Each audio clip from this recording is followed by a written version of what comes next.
Hello, hello, hello. This is Stacey Thomas with the Stacey Thomas Unrestricted Unlimited Talk Show. For those of you who are new on here, I say unrestricted unlimited because it simply means don't put me in a box. I have yet to see what God has for me. I have yet to see all the awesome guests like the one I have today that will be on the show. But one thing I know, I am excited.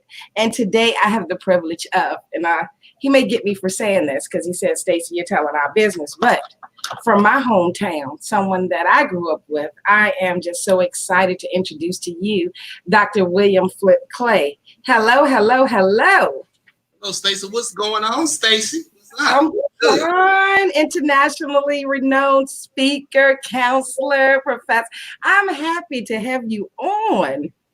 I appreciate you, giving me a little love today. You know what I'm saying? During the pandemic, while we're in the pandemic. How are things up there?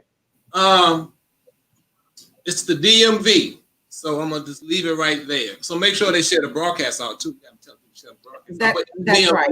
You know it's the DMV. So. It's the DMV. And for all you our viewers, we would appreciate it very much if you would share this broadcast because as Dr. William Clay has told me about the event that we were going to have, and we're having to reschedule it for Richmond, Virginia, he says that our events are going to be fire. So let's see how this conversation goes, everybody.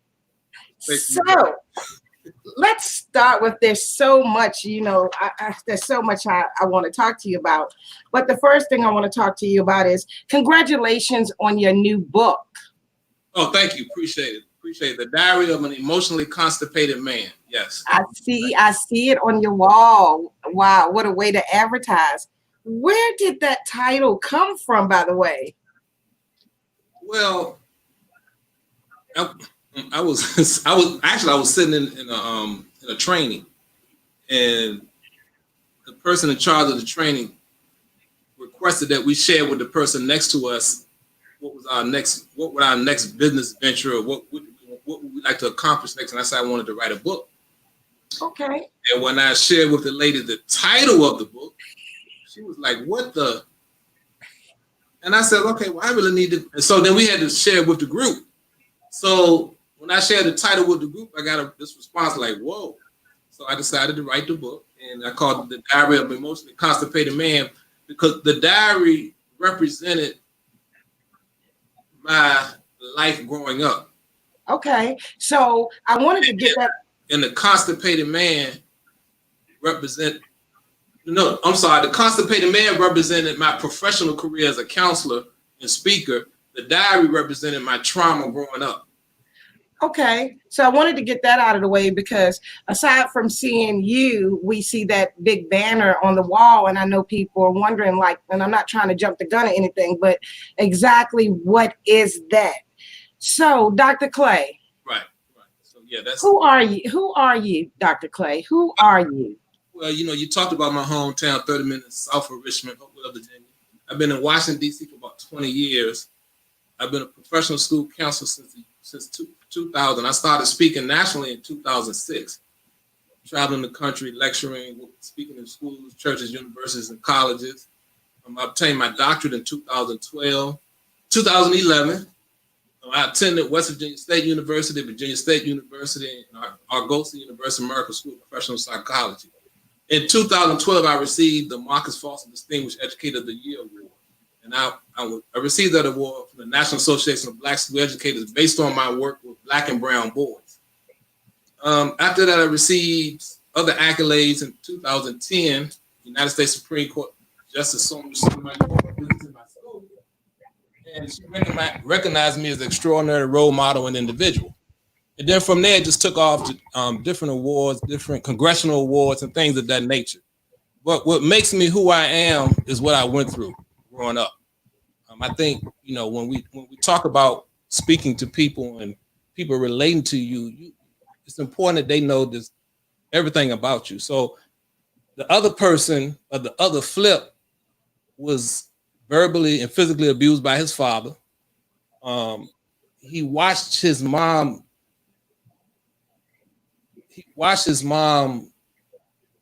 Pretty much.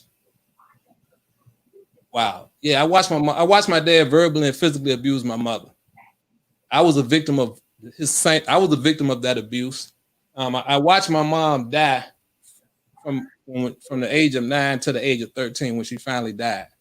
My father lied to me growing up. I laid in the bed crying at night because my father was trifling. I hated a lot. I was crying a lot. I was hurt a lot. I watched my father rape my mother. After he beat her, he would force himself to have sex on her, and she would yell, scream. She would scream and tell him to stop. And he wouldn't stop until he accomplished his goal, and then she would cry. And I grew up with all this hatred toward my father, toward men, toward society. I had a lot of hatred, but you never really saw my hatred. And I suffered a lot in silence. And then just watching my mom, so it's more to the story. But then I became a pimp, or what you want to call a male escort. I don't know what you want to call it, but I went through a lot in my life. So the academic piece is good, but there's the real, raw, and irrelevant too. Well, and I don't mean to bring up pain from memories, but you touched on something that I'd like to ask you about. A young man or a young child, period, it's one thing to hear your parents argue. It's another thing to see your parents fight. To see your father rape your mother as a young man, have you ever felt guilty for not being able to stop it? Or how did you feel? Do you remember? Well, I cried a lot because I remember the times when he would enter into the house intoxicated and he would physically abuse her. And then he would forcibly have sex with her. And I would hear her crying, telling him to stop. And he wouldn't stop until he reached his climax. And I would lay in the bed crying. And I remember several times I just laid in the bed and cried because after he finished, he would leave out the house. And I would walk into the room and I would see my mom there crying. And I remember one night in particular, he was physically beating her. And I picked up a lamp and hit her from the back of the head. And he kind of stopped and she ran into the room and locked the door. And the next morning, I was scared to come out the room, and my mom came into the room and told me thank you. But I knew when my dad returned, he was going to beat me, which he did. So I didn't. The only way I could deal with it was to cry, and that's how I dealt with it. Did you hate him? I was in the beginning. There was a period in my life, yes, where I hated my father. Of course, yeah. And that's a hard word to that. Yeah, yes, there was a period in my life where I did hate my father. I did, because I saw what he was doing to myself and what he was doing to my mother. And yeah. Well, and so that's what. Do you believe watching that abuse is that what led you to be? You said you were in the escort business. Is that what led you to do that? My father became my role model, even though I hated him, because I was yearning for a father. So you have to understand, we were living in a 4-bedroom, 2-bath, 2-level house, 2 or 3 level house. I had a bedroom and I had a basement. But on the outside, my family looked like the typical American family. Mother, father, 2 kids, 2 cars. Father got a good job. But inside my house, it was trauma. So there was a picture outside that nobody could really see, but inside there was a lot of trauma going on. And over the years, and I would say in the latter years, middle school and high school, I built up a lot of hate toward my father because he constantly lied to me about, like, especially after my mom died. He would promise me on Thursday he was going to pick me up, and I would sit on the step. And for 2 years, he only came 3 times. He never took me with him, not one time. Wow. So there was a lot of I would say hate. Yeah, a lot of built up resentment, a lot of built up anger. And one thing I realized, if you're silent about your pain, it will kill you and you will enjoy it. And I remember that as a child. That's why I cried a lot. And it was funny because as I became older as a man, I didn't want to cry because when I cried, I thought about what my mom and dad went through. Well, because you went through this abuse and you felt like you hated your father, so obviously you knew what he was doing was wrong. What was it? Excuse me. Why didn't that make you be a better man? Like, if you knew it was wrong to abuse women, what made you go into the escort service? I mean, because are you doing good there? No, you're right. And that's no. Well, I only had 2 women. I had 12 men. Okay. So I only had 2 women, and my women only worked for me for about a year and a half because my conscience started bothering me. My mom had already passed, and I recall when my mom stated to me when I was 10 years old, we were sitting at the kitchen table. She said, "Promise me 2 things: never treat a woman like your father treated me, and make something of yourself." So in that time period, when I had the 2 girls working for me called Sugar and Spice, one of them was a single mother raising a son, and we were having this conversation on the way to one of our events. And I was asking, we were just talking, and she was saying, "I do this for my son because I wanted the money to take care of my son." And when she made that comment to me, I felt my mom saying to me, "Stop doing this with the women." Wow. And I gave up my women, but I did not give up my men because I didn't give up escort service or whatever you might want to call it with the men because I wanted to become a man. And I thought that was manhood. I thought pimping was being a man because nobody taught me. And when did you realize, because obviously you're doing bigger things now, when did you realize, or what made you realize that wasn't what was going to make you a man? In my chapter, I talk about love, lives, and emotions. And I met this woman, and she pretty much gave me the ultimatum: if you want to be my friend, date me. If you want to date, you want to be my friend and go out and spend time together, you're gonna have to give that life up. And she was deep into the church, and I was making money. And I remember I did a party. I think it was I threw a party and I made a lot of money. And I told her I wanted to take her shopping. And she told me, "I don't want to go shopping with that dirty money." And I was like, "What?" And so I made that decision to give it up. I threw my last party and I made that money and I gave it up. And I don't regret giving up. I'm glad she stepped into my life when she did because I was headed down the wrong road. Trust me when I say it. Because I was especially when, and I know this might sound crazy, but especially when I was working with the 2 women, because we would go to events and we would sit in a room and they would be sitting there right in front of me butt naked, like, "Okay, go out there and get this money." And yeah, but when I met her, she kind of like, you make a choice. Who do you want, or what do you want? And I gave all that up. When you gave it up, was it just for love, or did you start feeling like maybe you was doing the opposite of what you knew you should be doing? Both. Yeah, I really cared about her because she was because I grew up in the church, so it ain't like I didn't know. Right. But and I saw God in her. And I'm glad I did see God in her at that time because, man, I was headed down the wrong road. I'm trying to tell you. Wow. And she gave me that pressure because, I think every man goes through a period in his life where he meets that one person that really changes his life to the point where he might want to get married, or it make a significant impact to the point. It's like a wow moment. And that was my wow moment when she gave me the ultimatum, because I'm like, how you gonna tell me I'm making this money? I got all these women, I got cars, I got everything I want, and you gonna tell me that I can't be with you unless I give this up?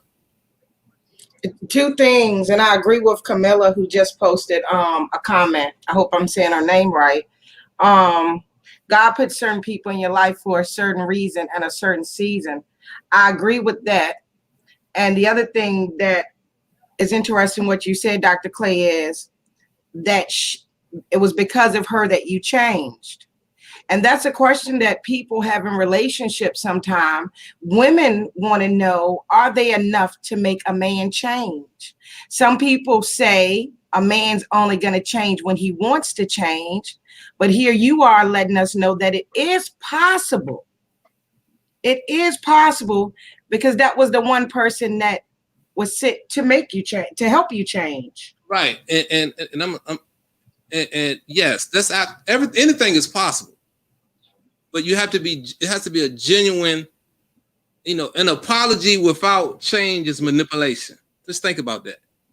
If the person apologized to you and they don't change, they're manipulating you. So they're not the person for you. So I remember even when I met her, in the process of me making that decision, I was still throwing parties. And she pretty much gave me, okay, she said, you're not willing to change. So, and I was manipulating her. But then when I got to that point where I realized, okay, I need to change because I really care about this person. And she really cares about me, because she wasn't about the money. It was about me.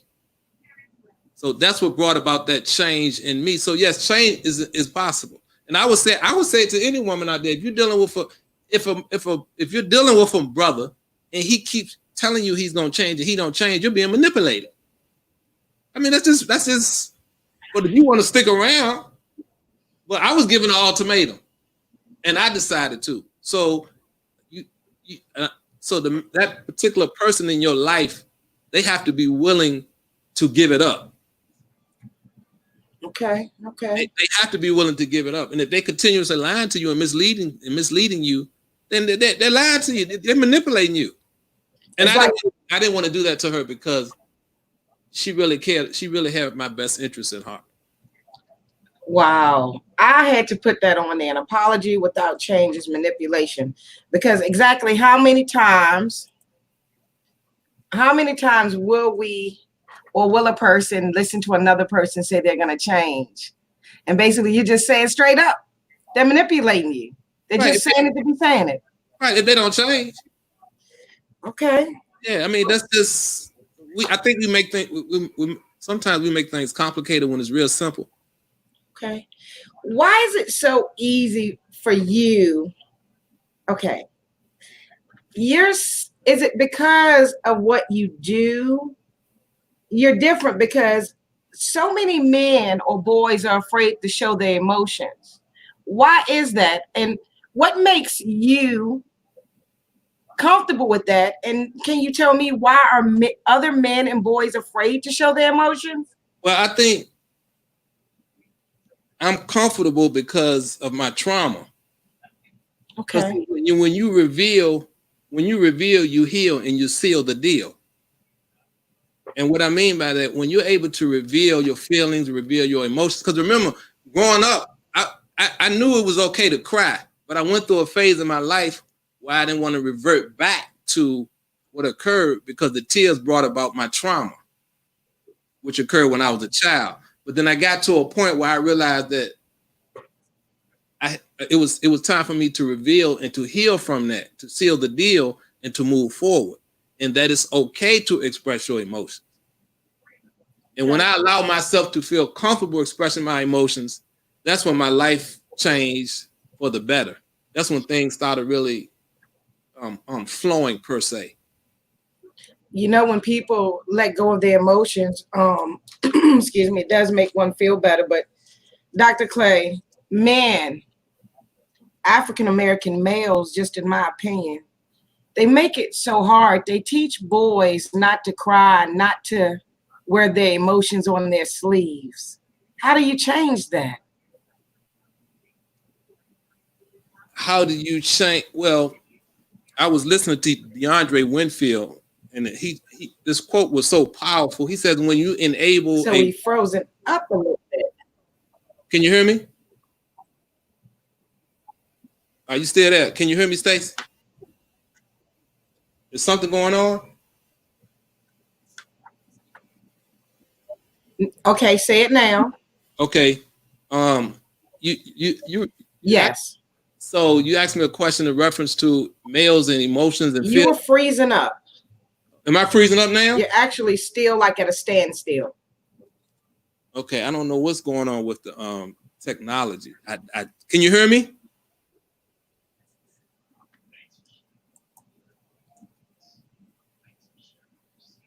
Test. Can you hear me, Stacey? I can hear you. It's better. Is it better? I don't know what's going on. How about now? Yes, that's good. Okay. So what was your question again? I'm sorry for the technological problems. That's okay. Look, we're gonna do this. So many in the African American community, you know that brothers are taught not to cry or wear their emotions on their sleeves, or they're called punks or little girls. You know what I mean? Correct. How do you help those? What do you say if the father is not going to tell the young man it's okay to say how he feels? How does a woman, because obviously men want to talk to their boys, but how does a woman talking to her son let him know that it's not going to make you a little girl if you have something to say? Now, when you say how, do you mean the strategy or the technique I use, or what should they say to the son? That's what do you think? What can a mother say? How does she talk to the son? What can a mother say, or what can a mother do to help her child express his emotions? Yes. Okay. And you really want to know the answer, right? Yes. I mean, and if mothers out here, if you're watching this video and you're raising a young man, and I'm telling you, this process works. I know it's out of the box. It might be crazy, but this is how this is from my personal experience and my professional experience. I would say more on the professional side of it. Now, I want you to use this analogy when you're having a conversation with your son who will not express his emotions. You can follow this script. I have a toilet on YouTube. This is a solution that I know will work. Now, at first it's going to be funny, but it's going to be serious and it's going to get to the point of what you're trying to accomplish. Okay. So I want you to just talk about a toilet. Okay. And let's just say if you're a single mother, and Stacey, I'm going to pretend that you're the son. Okay. And you pretend you're the mom, and you trying to get me to express my emotions, and I don't get it. Okay. And so let's go role reversal. So you're the son, I'm the mother. Okay. I'm having a conversation with you, and I want to express you keep shutting down. Okay. So I'm going to say to you, let's just say that the son's name is John. It's John. John, what's wrong with you? And John not saying anything. But John is looking at you because John is angry. He's mad, but he won't express his emotions. So you say, you know what, John? I know you upset right now. Let's talk about a toilet. And you start talking about a toilet. And I know this sounds crazy, and I know it sounds radical, but this is how I work. This is how I utilize it in my sessions. This is how I use it in conversation, and it works. So basically, let's just say you have a group of young boys in a circle, and you're having a conversation, and you want to talk about expressing emotions and feelings. You just talk about a toilet, and talk about why people sit on the toilet. What happens when people sit on the toilet? What comes out when they sit on the toilet? How does it smell when something comes out of a person when they sit on the toilet? And they're going to start laughing. They're going to start giggling. You ask them, is there somebody in your house that when they come out the bathroom, the house does not smell very good? And they're going to start giggling. They're going to raise their hands and say, yes, I know someone. Even in a moment of anger, because it's going to change the tone of aggression to something that they understand and familiar with. And then you're going to switch the paradigm to, how does it feel when you release something out of your body or waste? And they're going to say, it feel good, don't they? They're going to say, yeah. So then what the parent will say to that child is, so what is it inside of you that you haven't released that makes you feel the way you feel, that's making you feel angry? And this is the best thing that a mother can say because women are guilty of saying this to a man, to males in general. So this is that's the first thing you can do is use a toilet analogy, but the worst thing a woman can do is to say to a man, what's wrong? You should never say what's wrong to a male. And that's what most women will say. What's wrong with you? And guess what the man's going to say? Nothing. Because his ego is not going to allow him to say what's wrong with him. So what do you say in turn? You say, what's wrong? Who hurt you? Because when you say who hurt you, that implies you care about me and you love me and you want what's in my best interest. Even if the mother and the son is, if the mother's trying to get her son to express his emotions, because it's going back to what? Who hurt you? Because when you say what's wrong, my ego is going to automatically tell me nothing is wrong. But when you say who hurt you, that implies you care about me, you love me, even if you're the one that's hurting me. I hope that answered your question. Okay. Interesting. Watch how we say things. There's a way to talk to people if you want answers or you want to help them. Especially males and men and boys. Because I did a workshop in Delaware, and it was funny because it was a women's retreat, and I stated the same comment. I said, stop saying to a man what's wrong. Ask him, say to him who hurt you, because society beats us down every day. So when you say what's wrong, in the back of my mind, like, you don't really know what's wrong, and I got to deal with when I walk outside my house as a black male. But when you say who hurt you, that lets me know you care. Okay. Dr. Clay, we're talking about what we say wrong as women. Yeah. Stop saying what's wrong. Say who hurt you. Okay. And I have another question like to go with that. Okay. Why don't men like the word counseling when we try to talk to them? Ego. Because again, there's nothing wrong with me. You understand? I'm a man. I'm good. Why do you think I need to go to counseling? I'm a man. There's nothing wrong with me. But again, you're saying something that challenges my manhood. My ego will not allow me to let go. So when you say counseling, you're implying I'm weak. I don't have myself together. I need help. And my ego is telling me you good. The Bible talks about there's pride before the fall. My pride won't allow me to say to you, I need counseling. So I came up with a term, and I call it constipated conversation. It's the same thing, but it doesn't imply the word counseling, but it's saying the same thing. You're constipated, and we need to have a conversation. Because anytime you go see a therapist or a counselor, you're constipated emotionally. That's right. So we need to have a conversation because you're emotionally constipated, and I call it constipated conversations. And It's funny, but it's counseling. It's the same thing, but it just don't have the implication. Because you have to reach a male or a man where they are and to get them where they want, where you need them to go to. Now, some men might be comfortable with the word counseling, but it's not a lot. Hell, men, we don't even like going to the doctor. Okay. So, you talking about counseling? Ain't nothing wrong with me, Stacey. You don't look crazy. That's right. Women talk to men. You know, we have problems in relationships, and women most of the time are the ones that say, let's go get counseling or let's go to therapy. And immediately, and I know this from experience, he shuts down. No. Right. And he go into male menopause.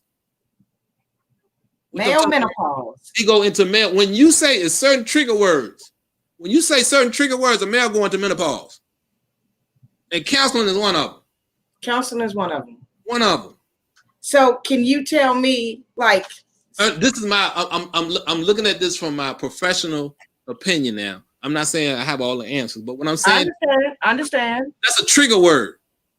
Counseling is a trigger word, and a male's going to pause, and it's menopause. It's like, and I use the term male menopause to define an emotional reaction to trauma. That's how men respond to trauma. We pause. And that's right. And when we pause, it causes us discomfort because nothing's wrong with us because of our ego telling us you're not the problem. They are the problem, or she is the problem. And then we start, and then leads to your male menopause is basically your reaction to trauma from a male's perspective. And when you say certain key words, it causes that menopause it causes a man to pause to self-reflect. Counseling is the word that calls a man to go into male menopause and self-reflect. Anything And here go ahead, Stacey. No, go ahead. I'm sorry. Anything that's going to challenge a man's ego is going to cause him to pause and to self-reflect.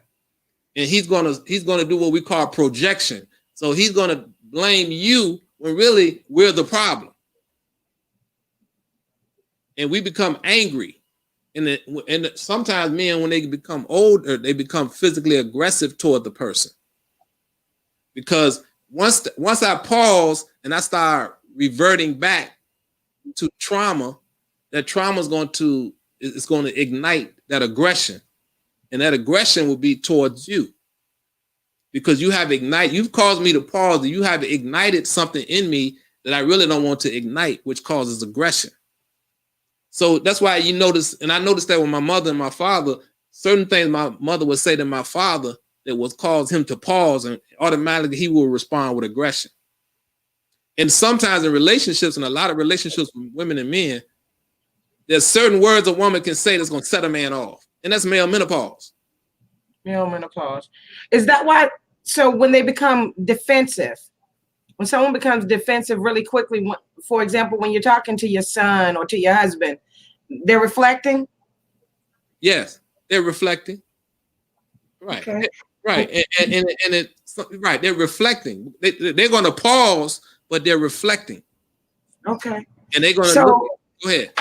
No, so because I'm anxious, like when you say there are words that we have to watch what we say. Trigger words.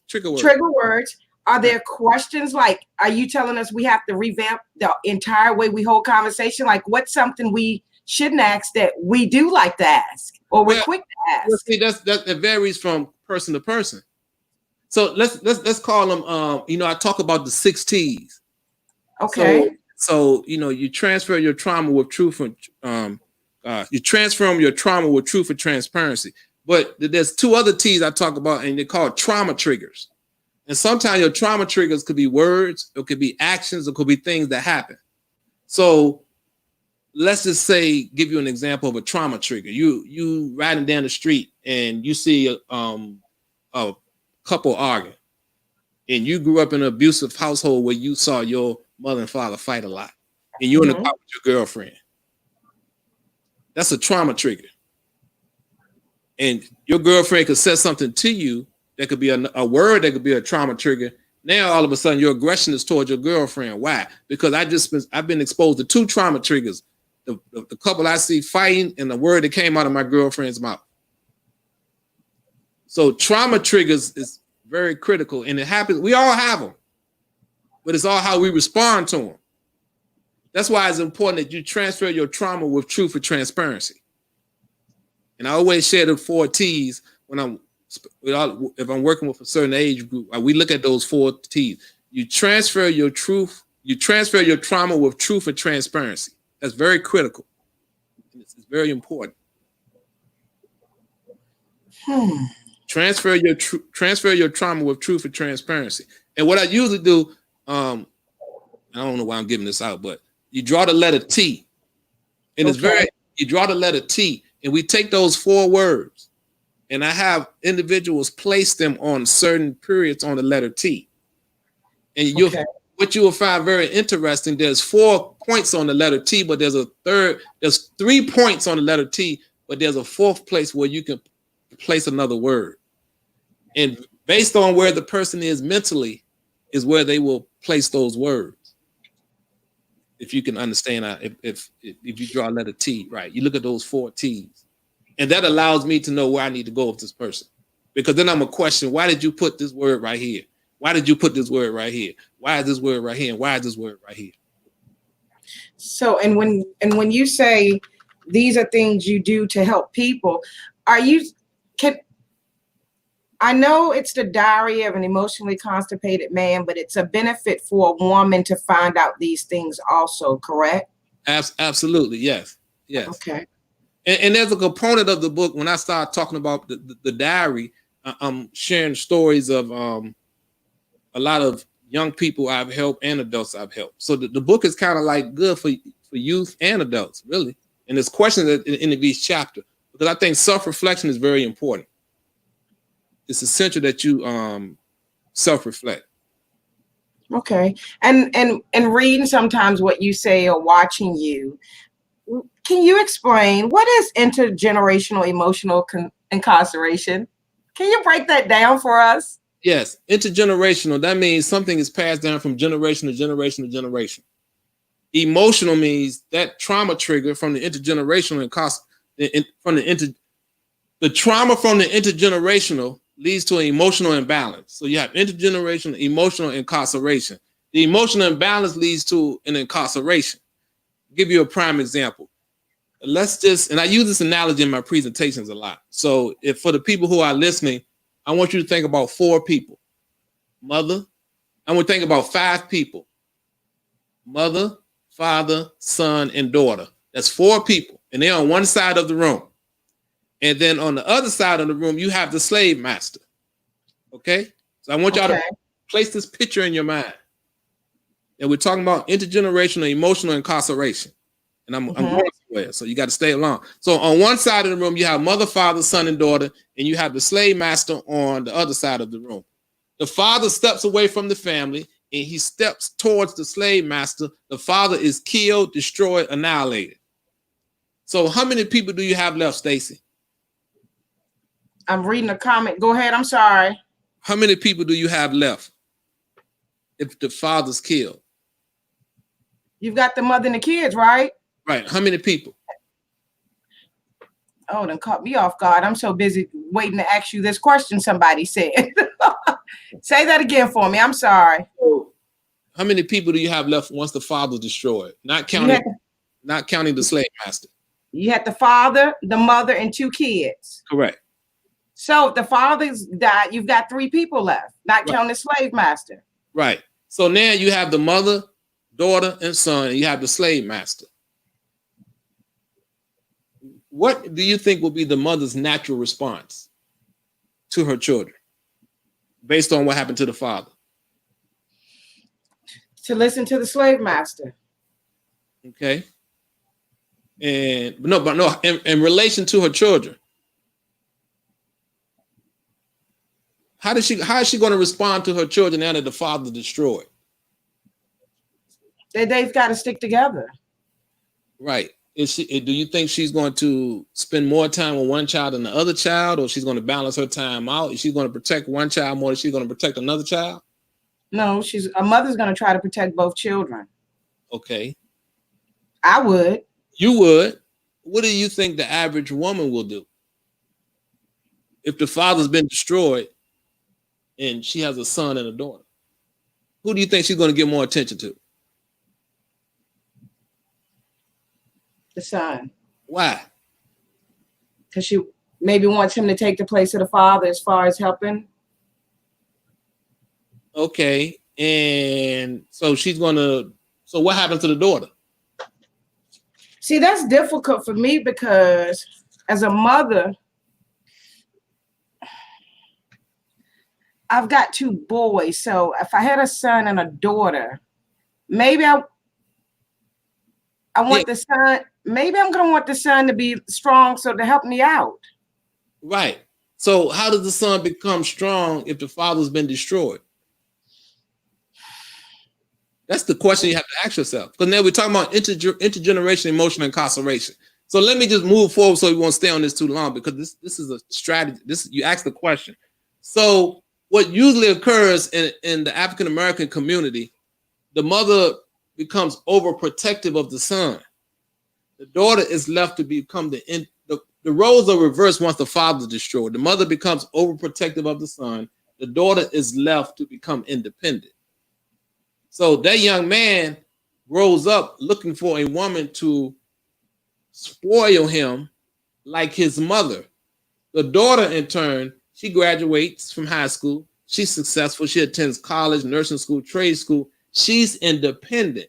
Meanwhile, the son is looking for a woman who's going to pacify and spoil him like his mother, because mom saw him destroyed. So she wants what's best for her son.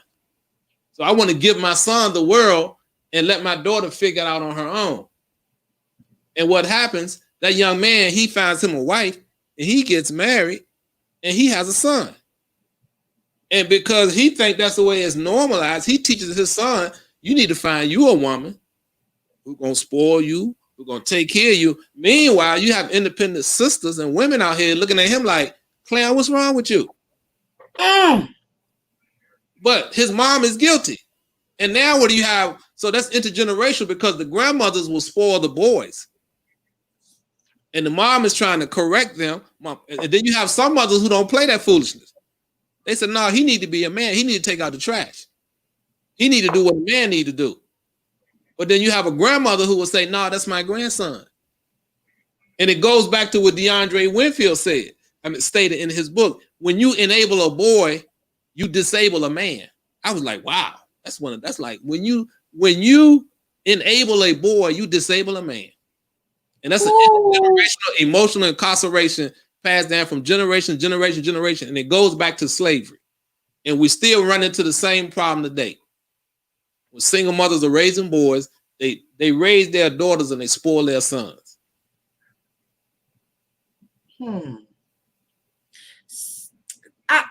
But that's not going to be all women. I didn't say all. I never said all women. Okay, some women. Okay.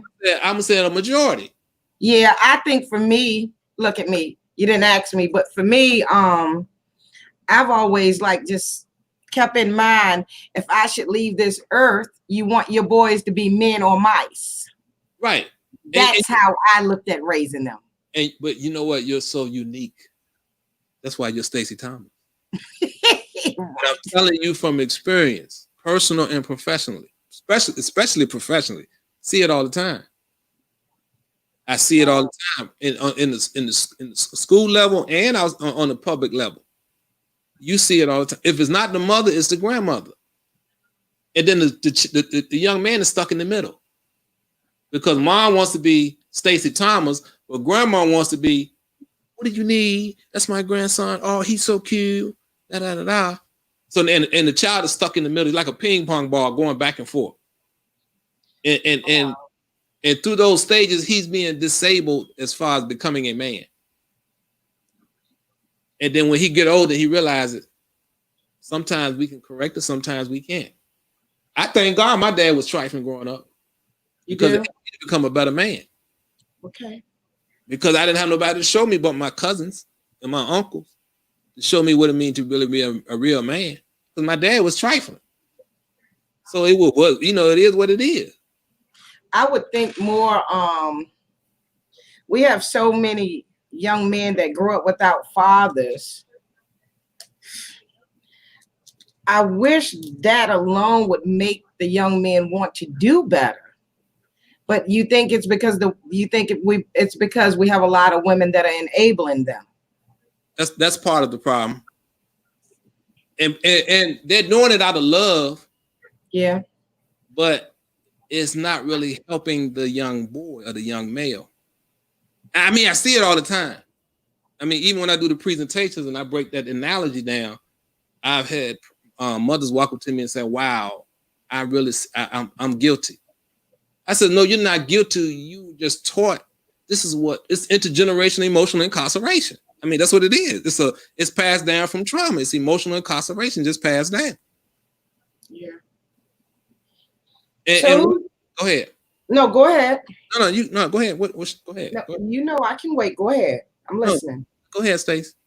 So when you talk about all of this, like the emotional incarceration and the men being constipated, are you saying that a lot of it, or are you saying that a lot of it has to do with maybe them being enabled as children? Absolutely. Yeah. Yes. I mean, right. Yeah, absolutely. And I'm finding that in the public setting, especially in the private setting too. I've done workshops and lectures and presentations. I was in Florida about 4 years ago, and I remember being in the room with 150 men, and I broke down emotional psychological incarceration. Now, emotional psychological incarceration, it forces the individual to revert and look back at their childhood. So emotional psychological incarceration is a non-diagnostic disorder. So for my mental health professionals who use the DSM-5 to look up mental disorders, it won't be in a book because it's non-diagnostic. So that means you can't go to a doctor and the doctor gonna say you suffer from emotional psychological incarceration because it's not in the book. But we're gonna talk about the stages of it. So it's a non-diagnostic disorder, and it's the first stage in emotional constipation that occurs from birth to the age of 14. Now, what you will find with a lot of males and females too, but we're focusing on the boys and the males today. When we are exposed to trauma, because we're not taught to express our emotions, we become emotionally constipated. That's from birth to 14. Now, if you don't address the emotional constipation, because remember, your constipation occurs because of a trauma that occurred in childhood. If you don't address the constipation, your emotions become incarcerated from age 14 until adulthood. So you have professional, corporate, businessmen, men who work in trades, who are right now, as I sit here and speak, are emotionally incarcerated because they have never gotten to the point where they're ready to release that trauma that they know is killing them. And if you don't release the trauma, you become physically incarcerated. So there's a direct correlation between trauma, constipation, emotional constipation, and physical. There's a direct correlation between being in prison, emotional constipation, emotional incarceration. Because when a man or a boy gets to, once you get locked up in that prison cell, you have to go back to your constipation or the trauma that occurs with the child that you never dealt with. So that's why I use it. That's why it's important that we use. That's why I always use my toilet, because the whole concept of a toilet, it lets an individual know it's okay to release that emotion that's hindering you, because when you release it, you're gonna feel better. Because we've all sat on the toilet and dropped a good one. And when you release a good one, how do you feel, Stacey? Good. You feel good. And sometimes you might have to moan, you might have to groan, you might have to strain. But think about emotional trauma that's been built inside of, it's building up inside of you for years and years and years. You're 50 or 60 years old. Some people take emotional trauma to their graves. Would it help us in this world if, when it comes to our sons and the way the way a lot of them are ending up in prison, if we learned how to speak to them based on what you're telling us this evening, we start at a young age to let them know that it's okay to say what's wrong with them, who's hurting them, not what's wrong, but who hurt you. Who hurt you? Who hurt you? If we can get the correct verbiage and hold the correct conversation, it's possible to prevent them from acting out when they get in the street, huh? Yes, and not only on, and I'm not saying that's the all-in-all answer, but on top of that, you have, you put resources in place. Like you might have a mentoring program. He might have a mentor, somebody in his family that he can reach out to. Every male, regardless if I don't care what, every male who's over the age of 18 need to have at least one person that they can reach out and talk to about anything and everything. So if you're dealing with a male, a grown man, and he don't have a person that he can reach out and talk to, you in trouble. I'm telling you, lady, you in trouble, because we all need a male that we can pick up the phone and have that constipated conversation with. Because if he don't have that resource to let it out, guess who's going to get it? You. That's right. So every male needs that outlet. And one thing I always say to a lot of them when I'm speaking to in order to heal, you can't hate the experiences that shape you. So in order to heal, you can't hate the experiences that shape you. So all that trauma you went through, you can't hate it, because that trauma made you who you are today. Mm-hmm.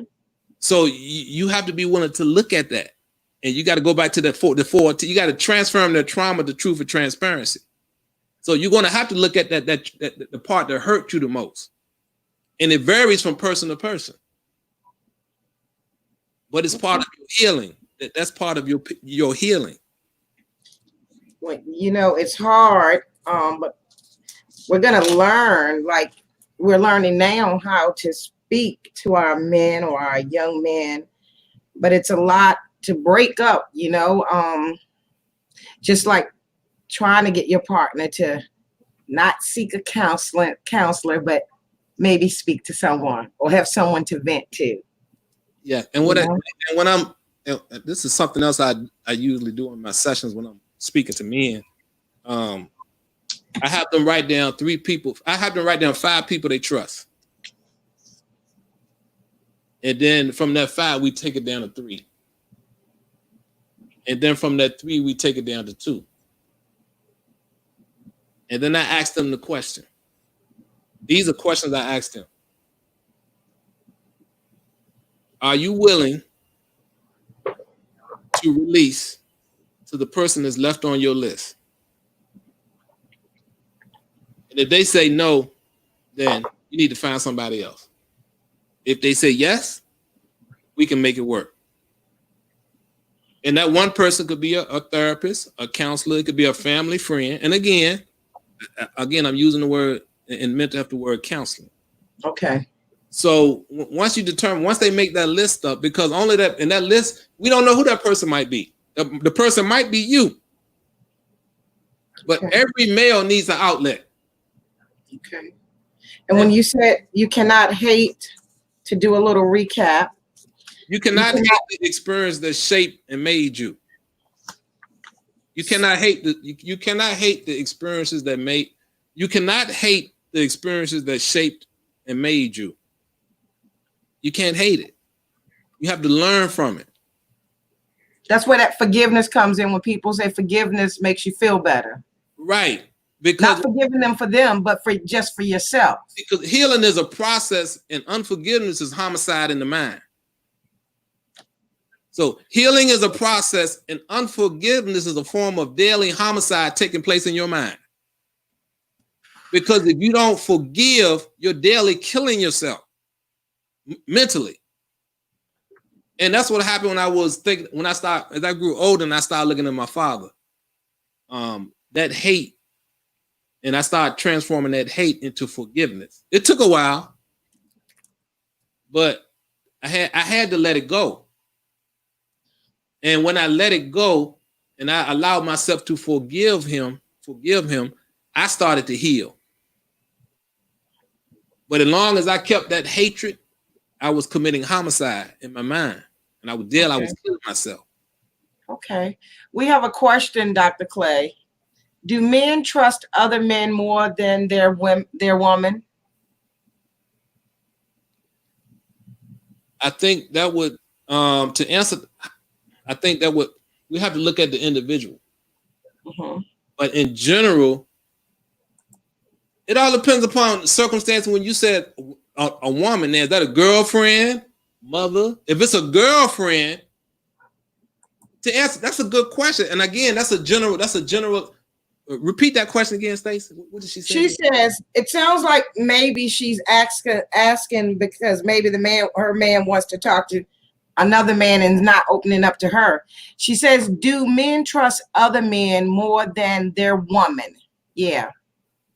Is it easier for a man to talk to his buddy? But again, I elaborate on the fact that every male needs an outlet or a resource that he can talk to and release the constipation or the emotional incarceration. So if you're to answer her question, if you're in a relationship with a male and he's having a hard time expressing his emotions, the answer is yes. And you will know based on your interaction with him if he's having a hard time expressing his emotions. He hasn't gotten to a point where he's willing to release. Not to say he won't release, but he hasn't gotten to a point where he feels comfortable enough to release his trauma to you. So to answer your question, yeah, I think every male, yeah. Because again, I have 2 brothers I can call right now. And I can drop a load on them. And it's good for me. And I'm a counselor. So I need people I can talk to. Okay. So what's the name? Who asked that question, Stacey? What's the name? Tilda Holloway. Oh, that's Tilda. Okay. Yeah, Tilda Holloway. And we've got a lot of comments, I agree, Carmela. This brother is deep because I wanted to get back on and I don't want to hold you up. Back on this generational thing, and then you said something about prison, right? Yeah, and I want to talk about 5 questions that you should always ask your mate. Okay. Or somebody, if you, these are just 5 general questions that that I use I use with students, with men I've worked with outside of the school setting, one-on-one. When it comes to forgiveness, hurt, and pain, and I talk about this in my, this is I'm gonna give you an example. 13-year-old, one of my students, about 3 years ago, it might have been 4 or 5 years ago. Intelligent, very intelligent, and she was having father issues. Very angry, very angry. Father not in her life. She sat down. She walked into my office, and she was spazzing out. And I said, and so I go through the phase, because I've used this outside of the school setting, so I know it works. And I said, the next time you talk to your father, I said, matter of fact, I want you to call your father, and I want you to ask him 5 questions, and I want you to watch his response. And I said, he's either going to do 2 things. He's either going to respond or he's going to become silent. And these are the 5 questions I want you to ask him. And so you got to understand, when you're dealing with young people, they're going to do what you tell them if they respect you. So these are the 5 questions you should ask a mate or a male or a person that you care about. Why do I love you? That's question 1. Why do you love me? Why should I forgive? Why should I forgive me? And why should I forgive you? And the 5th question, was your father in your life growing up? And if he wasn't? No, but again, the person is asking their father these 5 questions. Mm-hmm. And 8 times out of 10, guess what a man gonna do? Pause. He's gonna pause. He's gonna shut down. He's gonna go into male menopause. The little girl came in 2 days later. She said, Dr. Clay, I asked my father those questions, and the phone became silent. She came back 3 weeks later. She said, my father hadn't called me in 2.5 weeks, Dr. Clay. She said, when I asked him a question, the phone became silent. I said, Dad. She said, I didn't hear anything. She said, I sat there for about 10 to 15 minutes, and I just hung the phone up. She said, Dr. Clay, you was right. I said, I told you what was going to happen. See, that father what happened to her father? What happened to her? What happened when she stated those 5 questions? He went into a stage of male menopause, and he had to go back and look at his trauma because his father wasn't active in his life. Okay. So you had some other questions you was asking, Stacey, but go ahead. You was asking me something. Those were very important things, and I'm gonna have to get with you, because unless somebody else put those 5 things under this video, I'm gonna have to go back and put those 5 questions up. Your book, and this topic about constipated conversation, right? Is your book based on everything you said tonight? I'm gonna give more than one person, okay? Is your book a book that could help prisoners, some prisoners, perhaps? Yes. Oh no. If you go look on my Instagram page, Mm-hmm. and I think it's an Instagram page. I did a workshop in Woodbridge about 2 years ago. There was a gentleman in the audience. He had just got out of prison, and he came up to me afterwards, and he said, man, if I'd have had this book before I went to prison, or while I was in prison, I would have had a different shift or thinking about my life. And his testimony is, matter of fact, I gave him, I can't remember if I gave him a book or he purchased a book, but the brother read the book in 3 days. And it's on the testimony is on my Instagram page, and I think it's on I know it's on my Facebook page, but that was about a year ago. It's on my Instagram page, and he's holding the book up. It's a little slim guy, and he sent me he texted me a testimony, and I knew he had read the book because of the message that he sent. And he Okay. said, the brothers in the system need this book. Okay. Because it just makes sense.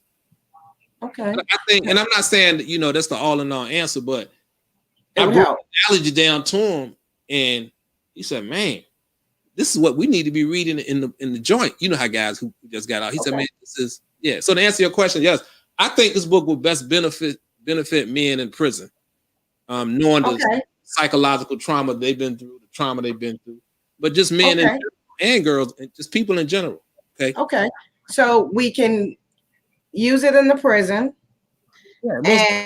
for couples that are dealing with lack of conversation, and there could be emotional issues with the man.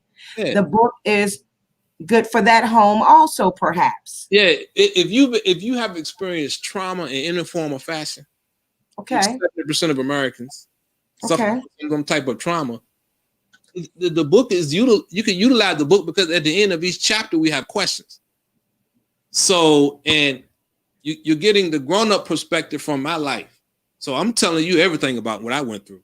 From my mother dying when I was 13, from taking care of her and watching her die, everything I went through. Dropping her one night when I woke up and I was 12 years old, taking her to the bathroom. I'm telling it all from my perspective. But then when you look at the diary, you're looking at case studies. So when I say case studies, you're looking at real life case studies and how those case studies cross-pollinated with my personal life. Okay. So you're getting two perspectives. And at the end of each chapter, there's questions at the end of each chapter because I want you to continue the conversation. And then then I give you strategies at the end of the book. And one of my strategies, I talk about my coach, Get Ready Coaching, Donovan. He came up with this concept called SOS. And he used the analogy of a red light, green light, a traffic light. And I think it's the most remarkable thing in the world. Because emotionally, when you're on green, you're good. But when you're constipated and incarcerated, you're in the yellow. And when you become incarcerated, you're in the red. Okay. So every time you drive in your car, where are you emotionally? When you look at that traffic light, I want you to think about SOS. That's another little strategy. You know what I'm saying? Because I'm going to give you real life strategies. Okay. So before we go, Dr. Flip, Nina Williams, hometown, says, can you explain, and you mentioned some things earlier, but can you explain what is trauma? Many don't realize that they have experienced trauma because they think it is the norm. So she want to know a general definition for trauma. Yeah, because she says some people have experienced it and they don't realize it because they think it's the normal thing. Well, trauma is going to be different from person to person. I guess, for example, and I don't know if this is correct. Let's say a woman has been beaten, Dr. Clay. Absolutely. Let's say a woman has been beaten. Mm-hmm. Her mother was beaten. Her mother saw her mother beaten. And you have the mother saying that's just what happens in a relationship. And I don't know if this is what Nina is saying. How do you explain to a person she's like, let me say, she's losing her mind. Right. That's trauma, but she thinks it's the norm. Right. And again, you're going back to when I talk about emotional psychological incarceration. You have allowed your experiences to allow your behavior to become normalized. So how do you know when it's trauma? You know when it's trauma when it takes you out of a normal state of mind. Okay. You are exposed to something that takes you out of a normal state of mind. And what I mean by a normal state of mind, a state of mind that reflects love, compassion, hope, joy, peace of mind. So if you experience anything like, a lot of people don't realize little children, if you're raising children and they see parents arguing, that's trauma. But parents don't see that. They think it's to a child, that's trauma. But to parents, they just think we're having a disagreement. So when it takes you out of a normal state of mind of love, hope, peace, and joy, that experience is trauma. But it will vary from person to person, but that's a generalized definition based on my personal and professional experience. Okay. Dr. Clay, it's been nice. It really has. Yeah, There's some other things. Huh? Hopefully some people gain some insight tonight and some strategies they can utilize when they having this conversation and just I think somebody's going to gain some valuable insight tonight. But we definitely got to. Yeah. The 4 T's is very important. The 4 T's is very important. Transform your trauma with truth and transparency. That's okay. And we're going to continue this. You're still going to come down. We're still going to have that event, right? Yeah, we're looking at the fall. That's going to be. I think we're going to do a more extensive interview, presentation, and book signing. Oh, I'm going to tell you. Okay, so when we do that, Stacey, that's going to be off the chain. We might need a facility to hold about 200-300 people because I'm going to bring that. Because see, I can't go hard sitting down, but when I'm up there lecturing and speaking and training and getting you engaged, oh yeah, it's going to be some lives going to be changed. Okay, so we want the viewers to be on the lookout. In the I'll fall, be posting it. Talk about the fall. Yeah, he'll be coming to Richmond, Virginia right now. Unless it changes, we're going to be at CEO Studio, but we'll put all that information up. Tell them, how can they follow you to keep up with what you're doing, and where can they purchase their books? And by the way, we're going to give a free book away to Tilda Holloway. We're thankful for all the conversation, but Tilda is the first one that came on and got some things going. So Tilda, we're going to need your information. You can inbox me or Dr. Clay for your free copy of the Diary of an Emotionally Constipated Man. Okay, Dr. Clay. So how do we follow you on social media, and how do we get a copy of the book? Okay, they can go to Amazon to get a copy of the book, or they can go to my website, boysoffthehook.com. If they cash out me directly, I'll give you a $5 discount. So if you send me an email, say, Dr. Clay, I heard you on the Stacey Unlimited show. And what's your cash out? Constipated Man. So just send me an email. Go to Constipated $ Constipated Man. Constipated Man. $15. That includes shipping. If you're listening now, then you do it within the next 24 to 48 hours. So that's it'll be $15 including shipping. They want to get in contact with me, they can go to boysoffthehook.com. They can go to constipatedman.com. And if you'd like to have a consultation, a constipated conversation, reach out to me on constipatedman.com. Put in the subject line, constipated conversation. I'll set up a time. We'll do a free 15-minute consultation. Talk about whatever. Okay. A couple of events coming up. I talked about the Destination Success men's conference that we're going to be doing is taking place in June. I sent Stacey some information on that. So if you inbox Stacey, she'll post a flyer or whatever. And that's open for males. I think it's 14 and up. And it's a conference for 4 weeks on the weekends. And it's free. And you can register. And Stacey, I think you have the link in the flyer. And that's open. So if you have single moms out there that's raising boys, it's an online event. It's good information, male role models, information you can learn. Matter of fact, I'm speaking on the 27th. I'm going to be talking about mental health. And that conversation will be quite interesting because I know what a majority of issues that our boys and young men are dealing with. So I'm going to be featured on the 27th. So if they follow me I'm on Facebook, Dr. William Flip Clay, Instagram, Dr. Flip _07, LinkedIn, Dr. William Flip Clay, Twitter, Dr. Flip _. I mean, if you go to boysoffthehook.com or Constipated Man, that's how you can follow me. Boys Off the Hook will link you to everything. And I have a special project that's going to be coming up in 2 weeks. I'm very excited about. I'm going to be doing something for elders in the community 60 and over. Okay.